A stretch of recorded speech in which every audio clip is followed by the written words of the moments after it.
Morning everyone, welcome to Daily Learning. ଆଜି ଆମେ ଏଇ ଭିଡିଓରେ ଇଣ୍ଡିଆ ଷ୍ଟ୍ରଗଲ୍ ଫର୍ ଫ୍ରିଡମର ଆଉ ଯେତେଟା MCQ ବାକି ରହିଥିଲା ସେଟା ଆମେ ଡିସ୍କସନ୍ କରିବା। ଏଇଟା ହଉଛି କ୍ଲାସ୍ ନମ୍ବର 1.3।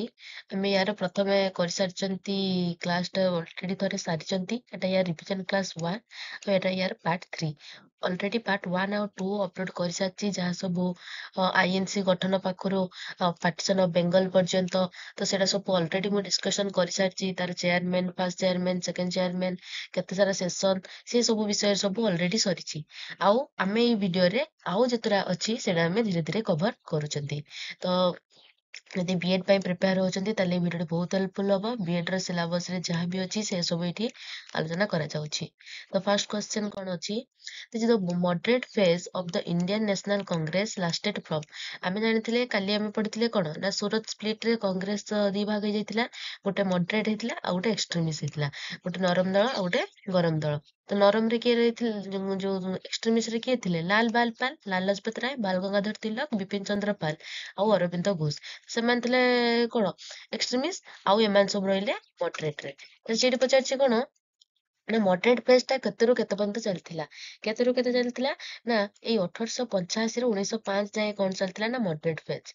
ତାପରେ ସେମିତି 1905 ରୁ 1916 ପର୍ଯ୍ୟନ୍ତ ଚାଲିଥିଲା ଏକ୍ସଟ୍ରିମିଷ୍ଟ। ତାପରେ ଆସିଲା ଗାନ୍ଧିଆନ ଫେଜ। ତ ଯଦି ପଚାରିବ ମଡରେଟ ଫେଜ ଟା କେତେ ପର୍ଯ୍ୟନ୍ତ ଚାଲିଥିଲା ନା 1885ରୁ 1905। Next question, which document news sorry which document was presented by Dadabhai Naroji to explain drain of wealth theory? ଏଇଟା କି ଯୋଉ କୋଉ ଡକୁମେଣ୍ଟ ଏଟା ସବୁ ଲେଖା ଯାଇଥିଲା? ଦାଦାଭାଇ ନାରୋଜୀ କଣ କରିଥିଲେ ନା ପ୍ରଥମେ ସେ ସ୍ୱରାଜ ୱାର୍ଡ ଟା କଏନ କରିଥିଲେ। କାଲି ମୁଁ ଅଲରେଡି ଡିସ୍କସନ କରିସାରିଛି, ଦେଖିନାହାନ୍ତି ଯାଇକି ଦେଖିନେବେ। ତ ସେ ତାଙ୍କର କୋଉ ଡକୁମେଣ୍ଟରେ ସେଇ ଡ୍ରେନ୍ ଅଫ ୱେଲ୍ଥ ଥିଓରିର ସେଟ୍ କରିଥିଲେ? ଦେଇଛି ନ୍ୟୁ ଲ୍ୟାମ୍ପସ୍ ଫର୍ ଓଲ୍ଡ, ଆନନ୍ଦ ମଠ, poverty and on British rule in India, ନା ସାର୍ବଜନିକ ସଭା ରିପୋର୍ଟ। ଏଠି ଉତ୍ତର କୋଉଟା ହବ? ଏଇ poverty and on British rule of ଇଣ୍ଡିଆରେ ହିଁ ସେ କଣ କରିଛନ୍ତି ନା ଦର୍ଶେଇଛନ୍ତି ଏଇ ଯୋଉ ଡ୍ରେନ୍ ଅଫ ୱେଲ୍ଥ ଟା। Next question, who among the following was not a moderate leader? ତାହେଲେ ଏଙ୍କ ଭିତରୁ ଜଣେ ମଡରେଟ ଲିଡର କିଏ ନୁହଁ? ତାମାନେ ସେ ମଡରେଟ ନୁହଁ ମାନେ କଣ ହେଇଥିବେ? ଏକ୍ସଟ୍ରିମିଷ୍ଟ ହେଇଥିବେ। ଏ ତ ମଡରେଟ ହେବେ ନହେଲେ ଏକ୍ସଟ୍ରିମିଷ୍ଟ। ଅପସନ ଅଛି ଗୋପାଳ କୃଷ୍ଣ ଗୋଖଲେ, ଫିରୋଜ ଶାହ ମେହତା, ବାଲ ଗଙ୍ଗାଧର ତିଲକ, ନା ଉମେଶ ଚନ୍ଦ୍ର ବାନାର୍ଜୀ। ୟା ଠିକ ଉତ୍ତର କୋଉଟା ହବ? ନାଇଁ, ଲାଲ ବାଲ ପାଲ ଭିତରୁ ବାଲ କଣ ହଉଛନ୍ତି ନା ବାଲ ଗଙ୍ଗାଧର ତିଲକ, ନା ସିଏ ହିଁ ହଉଛନ୍ତି ଜଣେ ଏକ୍ସଟ୍ରିମିଷ୍ଟ ବା ଇଏ ହିଁ ମଡରେଟ ନୁହଁ। ଆଉ ଯୋଉ ଗୋପାଳ କୃଷ୍ଣ ଗୋଖଲେ ରହିଲେ, ଉମେଶ ଚନ୍ଦ୍ର ବାନାର୍ଜୀ, ଏମାନେ ସବୁ ରହିଲେ କୋଉଟାରେ ନା ମଡରେଟ ରେ। ଆଉ ବାଲ ଗଙ୍ଗାଧର ତିଲକ ରହିଲେ ଏକ୍ସଟ୍ରିମିଷ୍ଟ ରେ। ଆଉ ଇଏଟା ମୁଁ କାଲି ଭଲ ଭାବରେ ବୁଝେଇ ସାରିଛି। ଯଦି ୟାର 1.2 କ୍ଲାସ ଟା ଦେଖିନାହାନ୍ତି ଯାଇକି ଦେଖିନେବେ। Next question, who is known as the lion of Punjab? ପଞ୍ଜାବର ଲାୟନ ବା ପଞ୍ଜାବ କେଶରୀ ବୋଲି କାହାକୁ କୁହାଯାଏ? ଅପସନ ଅଛି ବାଲ ଗଙ୍ଗାଧର ତିଲକ, ଲାଲା ଲଜପତ ରାୟ, ବିପିନ ଚନ୍ଦ୍ର ପାଲ, ନା ଅରବିନ୍ଦ ଘୋଷ। ଏଠିକ ଉତ୍ତର କୋଉଟା ହବ? ଏଇ ପଞ୍ଜାବ କେଶରୀ କାହାକୁ କୁହାଯାଏ ନା ଲାଲା ଲଜପତ ରାୟକୁ ହିଁ କୁହାଯାଏ Punjab Kesari, Lala Lajpat Rai. Next question, which major act was passed during Lord Minto's tenure? ଯେତେବେଳେ ଲର୍ଡ ମିଣ୍ଟୁ କଣ ଥିଲେ ତା ଭାଇସରୟ ଥିଲେ ବା ଶାସନ କରୁଥିଲେ ନା ସେତେବେଳେ କୋଉ ଆକ୍ଟ ଟା ପାସ୍ ହେଇଥିଲା? Indian council act 1861, Indian council act 1892, government of India act 1919, ନା ଇଣ୍ଡିଆନ କାଉନସିଲ ଆକ୍ଟ 1909। ଏଟା କୋଉଟା ନା ଯେତେବେଳେ ମଲ୍ଲେ ମିଣ୍ଟୁ ଥିଲୁ ସେ କଣ କରିଥିଲେ ନା କମ୍ୟୁନାଲ ସିଷ୍ଟମ ଅଫ ଭୋଟିଂ ଆଣିଥିଲେ। ଆଉ ସେଇଟା ହିଁ କଣ ନା ଇଣ୍ଡିଆନ କାଉନସିଲ ଆକ୍ଟ 1909, ଏଇଟା ହିଁ ସେ ପାସ୍ କରିଥିଲେ। Next question, Indian council act 1909 is popularly known as, ଆଚ୍ଛା ଏଇ ଆକ୍ଟ ରେ କଣ ଲେଖା ହେଇଥିଲା? ଏଇଟା ଚାର୍ଟର ଆକ୍ଟ, ନା ମର୍ଲେମିଣ୍ଟୋ ରିଫର୍ମସ୍, ନା ମଣ୍ଟେଗୁ ଚେମ୍ସଫୋର୍ଡ ରିଫର୍ମସ୍, ନା ପିଟ୍ସ ଇଣ୍ଡିଆ ଆକ୍ଟ। ଏଇ 1909 ରେ କିଏ ଆଣିଥିଲେ ଏଟା ନା ଏଟାକୁ ମର୍ଲେ ହିଁ ଏଟା ଇଣ୍ଟ୍ରୋଡ୍ୟୁସ କରିଥିଲେ। ତ ସେଥିପାଇଁ ଏଟାକୁ କୋଉ ଆକ୍ଟ କୁହାଯାଏ ନା ମର୍ଲେମିଣ୍ଟୋ ଆକ୍ଟ ବୋଲି କୁହାଯାଏ। କଣ କୁହାଯାଏ? ମର୍ଲେମିଣ୍ଟୋ ରିଫର୍ମ ବୋଲି କୁହାଯାଏ। ନେକ୍ସଟ କ୍ୱେଶ୍ଚନ କଣ ଦେଇଛି? ଏଟା କେବେ ଆସିଥିଲା? 1909 ରେ। ଦେଖିବ ଏଇ ମର୍ଲେମିଣ୍ଟୋ ରିଫର୍ମ କଣ କହୁଥିଲା, ମାନେ ଏଇ ଯୋଉ ମର୍ଲେମିଣ୍ଟୋ ରିଫର୍ମ 1909 ରେ ଆସିଥିଲା ତା ମାନେ କଣ? ମାନେ ସେ କଣ କହୁଥିଲା? ଏ ଡାଏଟ ସିଷ୍ଟମ ଆଣିଥିଲା, ନା ହୋମ ରୁଲ ଆଣିଥିଲା, ନା ସେପାରେଟ ଇଲେକ୍ଟୋରେଟ୍ସ ଫର ମୁସଲିମ, ନା ପ୍ରୋଭିନ୍ସିଆଲ ଅଟୋନମି। ଇଏ ମର୍ଲେମିଣ୍ଟୋ ଆକ୍ଟ କଣ ଆଣିଥିଲା ନା ସେପାରେଟ ଇଲେକ୍ଟୋରେଟ୍ସ ଫର ମୁସଲିମ ମାନଙ୍କ ପାଇଁ ଅଲଗା ଭୋଟ ହବ ଆଉ ହିନ୍ଦୁ ମାନଙ୍କ ପାଇଁ ଅଲଗା ଭୋଟ ହବ। ଏ କଥା କିଏ କହିଥିଲା? ଏଇ ମର୍ଲେମିଣ୍ଟୋ ଆକ୍ଟ ଟା କହିଥିଲା। କେବେ ଆସିଥିଲା? 1909 ରେ। Next question, Lord Minto is often regarded as the father of Lord Minto को कौन कहा जाए ना इंडियन कॉन्स्टिट्यूशन ला फादर कहा जाए ना इंडियन रेनेसांस रा ना स्वदेशी रा ना कम्युनल इलेक्टोरेट्स रा कहीं ना ये कम्युनल सिस्टम ऑफ वोटिंग आनते जे कि हिंदू मानक पई अलगा रूल और मुस्लिम मानक पई अलगा भोट तो से कथा आनते कौन कहा जाए ना फादर ऑफ कम्युनल इलेक्टोरेट्स बा father of communal system of voting एटा कहा कहा जाए ना लॉर्ड मिंटो को ही कहा जाए the Natal Indian Congress was founded in ସେତେବେଳେ ମହାତ୍ମା ଗାନ୍ଧୀ ସାଉଥ ଆଫ୍ରିକାରେ ଥିଲେ ସେ କାହା ସହିତ ଜଡିତ ଥିଲେ ନା ନାଟାଲ ଇଣ୍ଡିଆନ କଂଗ୍ରେସ ସହିତ ଜଡିତ ଥିଲେ ସେ କହିଛି ନାଟାଲ ଇଣ୍ଡିଆନ କଂଗ୍ରେସଟା କେବେ ଫାଉଣ୍ଡ ହେଇଥିଲା 1885 1890 1894 ନା 1905 ଏଠି ଉତ୍ତର କୋଉଟା ହବ ନା 1885ରେ କିଏ ହେଇଥିଲା ନା ଆମର ଆଇଏନସି ଗଠନ ହେଇଥିଲା ତ ଏଟା ହବନି ତାହେଲେ ଏଟା ଠିକ ଉତ୍ତର କୋଉଟା ହବ ନା 1894 ମସିହାରେ ହିଁ ସାଉଥ ଆଫ୍ରିକାରେ ନାଟାଲ ଇଣ୍ଡିଆନ କଂଗ୍ରେସଟା ଏଷ୍ଟାବ୍ଲିଶ ହେଇଥିଲା ତେବେ ଯେଟା କାହା ଦ୍ଵାରା ହେଇଥିଲା ନା ମହାତ୍ମା ଗାନ୍ଧୀଙ୍କ ଦ୍ଵାରା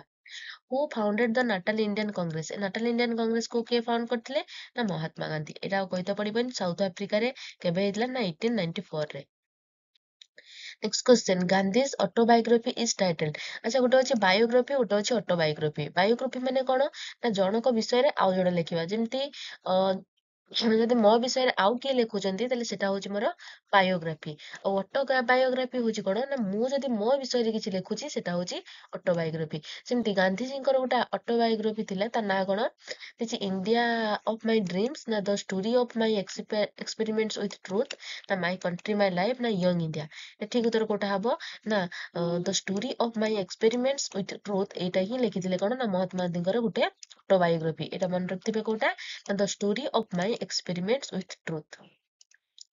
Next question, which of the following magazines was started by Gandhi? ଏଙ୍କ ଭିତରୁ କୋଉ magazine ଟାକୁ ଗାନ୍ଧୀ ଷ୍ଟାର୍ଟ କରିଥିଲେ ଦ ହିନ୍ଦୁ କେସରୀ ୟଙ୍ଗ ଇଣ୍ଡିଆ ନା ବନ୍ଦେ ମାତରମ୍ ଏଠିକି ଉତ୍ତର କୋଉଟା ହବ ନା ୟଙ୍ଗ ଇଣ୍ଡିଆକୁ ହିଁ ଲେଖିଥିଲେ କିଏ ନା ମହାତ୍ମା ଗାନ୍ଧୀ ଲେଖିଥିଲେ ତାଙ୍କ ଗୋଟେ ମାଗାଜିନ୍ ଆଉ ମହାତ୍ମା ଗାନ୍ଧୀଙ୍କର କିଛି ଲେଖା ହେଉଛି କଣ ନା Harijan Indian opinion young India ଇଏ ସବୁ ହଉଛନ୍ତି କାହାର ନା ମହାତ୍ମା ଗାନ୍ଧୀଙ୍କର ଲେଖା next question the partition of Bengal was annulled କାଲି କହିଥିଲି କଣ ନା ପାର୍ଟିସନ ଅଫ ବେଙ୍ଗଲ ଯଦି କେବେ ହେଇଥିଲା ପଚାରିବ ନା 1905 ରେ annulled ମାନେ କଣ କି କ୍ୟାନସଲ ପ୍ରା କ୍ୟାନସଲ ଟା କେବେ ହେଇଥିଲା ନା 1911 ଲର୍ଡ ହାର୍ଡିଙ୍ଗ ହିଁ କଣ କରିଥିଲେ ନା ପାର୍ଟିସନ ଅଫ ବେଙ୍ଗଲ କରିଥିଲେ ଆଉ 1911 ଗୋଟେ କଣ ହେଇଥିଲା ନା ଆମ କ୍ୟାପିଟାଲ ଟା କୋଲକାତାର ଦିଲ୍ଲୀକୁ ଯାଇଥିଲା ଏଟା ମୁଁ ଅଲରେଡି ମୁଁ ଯୋଉ ପ୍ରିଭିୟସ ଭିଡିଓରେ କହିସାରିଛି ଯଦି ଦେଖିନାହାନ୍ତି ଯାଇକି ନିହାତି ଦେଖିଦେବେ ବହୁତ ଭଲ ଭଲ କ୍ୱେଶ୍ଚନ ଅଛି partition of Bengal INC partition ସେ ସବୁ ଅଛି The decision to annul the partition of Bengal was taken during the reign of ଯେତେବେଳେ କିଏ ଥିଲେ ଭାଇସରୟ ଯେତେବେଳେ partition of Bengal ଟା କରାଗଲା ଯେତେବେଳେ annul ହେଇଥିଲା ମାନେ କଣ କ୍ୟାନସଲ ହେଇଥିଲା ଯେତେ annul ଲେଖା ଯାଇଥିବ ବା କ୍ୟାନସଲ ଲେଖା ହେଇଥିବ ସେତେବେଳେ କଣ କରିବ 1911 ଲର୍ଡ ହାର୍ଡିଙ୍ଗ ଏଠି ଉତ୍ତର କୋଉଟା ହବ ନା ଲର୍ଡ ହାର୍ଡିଙ୍ଗ ବେଳେ ହିଁ କଣ ହେଇଥିଲା ନା partition of Bengal ଟା କ୍ୟାନସଲ ହେଇଥିଲା next question the Ghadar party was founded in ଏଇ ଗଦର ପାର୍ଟିକୁ କିଏ ଫାଉଣ୍ଡ କରିଥିଲେ ନା ସ୍ୱୟଂ ସିଂ ଢାକନା ସରି ସ୍ୱୟଂ ସିଂ ଭାକନା ଆଉ ଲାଲା ହରଦୟାଲ ସେ କହିଛି କେବେ ଫାଉଣ୍ଡ ହେଇଥିଲା ଏଇ ଗଦର ପାର୍ଟିଟା 1913 ମସିହାରେ ହିଁ ଫାଉଣ୍ଡ ହେଇଥିଲା କାହା ଦ୍ଵାରା ଲାଲା ହରଦୟାଲ ଆଉ ସ୍ୱୟଂ ସିଂ ଭାକନା ହୁ was the founder of the Ghadar party ଏଙ୍କ ଭିତରୁ ଗଦର ପାର୍ଟିର ଫାଉଣ୍ଡର କିଏ ଅପସନ ଅଛି ଲାଲା ଲାଜପତ ରାୟ ଭଗତ ସିଂ ଲାଲା ହରଦୟାଲ ନା ଉଧମ ସିଂ ଏଠିକି ଉତ୍ତର କିଏ ହଉଛନ୍ତି ଲାଲା ହରଦୟାଲ ଆଉ କିଏ ତାଙ୍କର ଆଉ ଗୋଟେ ସାଙ୍ଗ ଥିଲେ କିଏ ନା ସୁହନ ସିଂ ଭାକନା ଏଇ ଦି ଜଣ ମିଶିକି ଗଦର ପାର୍ଟିକୁ ଫାଉଣ୍ଡ କରିଥିଲେ କେବେ ନା 1913 ହିଁ ଗଦର ପାର୍ଟିଟା ଫାଉଣ୍ଡ ହେଇଥିଲା next question This is the headquarters of the Ghadar party was located.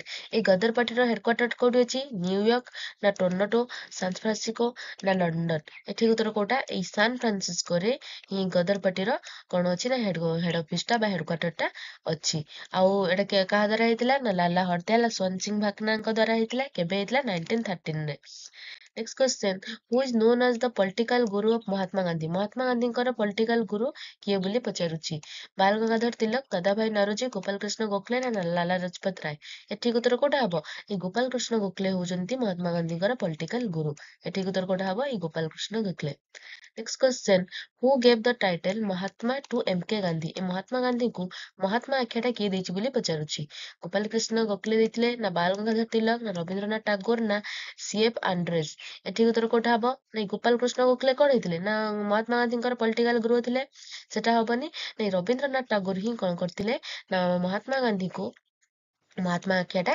ଦେଇଥିଲେ। କୋଉ ଆଖ୍ୟାଟା ଦେଇଥିଲେ? ମହାତ୍ମା ଆଖ୍ୟାଟା କିଏ ଦେଇଥିଲେ? ନା ରବୀନ୍ଦ୍ରନାଥ ଟାଗୋର। ଆଉ ରବୀନ୍ଦ୍ରନାଥ ଟାଗୋର କଣ କରିଥିଲେ? ନା ଜନଗଣ ଲେଖିଛନ୍ତି, ଯୋଉଟା କି ଆମର ନ୍ୟାସନାଲ ଏନ୍ଥେମ୍। ଏ ବିଷୟରେ ବି ମୁଁ ଅଲରେଡି ଆଲୋଚନା କରିସାରିଛି। ତ Lucknow pact was signed in. Lucknow ପାକ୍ଟରେ କଣ ହେଇଥିଲା? ନା ଯେତେବେଳେ ଆଇଏନସି ଯୋଉ ଦି ଭାଗ ହେଇଥିଲା, ତ ସେତେବେଳେ ସେ ମିଶି ଯାଇଥିଲା। ଆଉ ଯୋଉ ମୁସଲିମ ଲିଗ ବି ଆସିକି ଆଇଏନସି ସହିତ ମିଶିଥିଲା ଏଇ ଲକ୍ଷ୍ନୌ ପାକ୍ଟରେ। ସେ ପଚାରୁଛି ଏଇ ଲକ୍ଷ୍ନୌ ପାକ୍ଟଟା କେବେ ହେଇଥିଲା? 1905, 1911, 1916 ନା 1920? ଏ ଠିକ ଉତ୍ତର କୋଉଟା ହବ?